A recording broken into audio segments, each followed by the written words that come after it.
بسم اللہ الرحمن الرحیم۔ غسل خانے میں پیشاب کرنا کیسا ہے؟ پاکیزگی کی اہمیت۔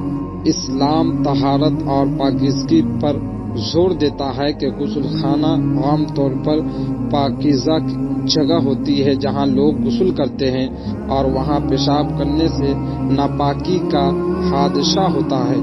ناپاکی باقی رہنے کی صورت میں دیگر عبادات جیسے نماز متاثر ہو سکتی ہے۔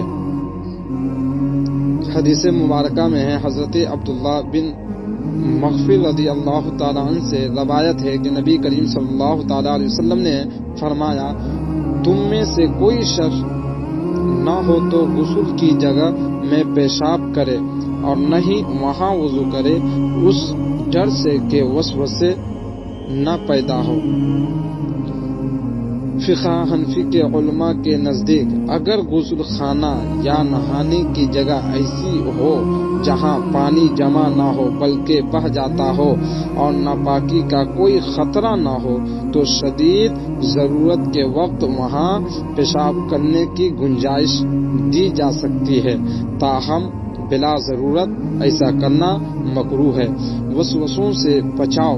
ایسی جگہوں پر پیشاب کرنے سے وسوسے پیدا ہو سکتے ہیں اور شیطان انسان کو طہارت کے معاملے میں پریشان کر سکتا ہے، اس لیے بہتر یہی ہے کہ رفع حاجت کے لیے مخصوص جگہ استعمال کی جائے۔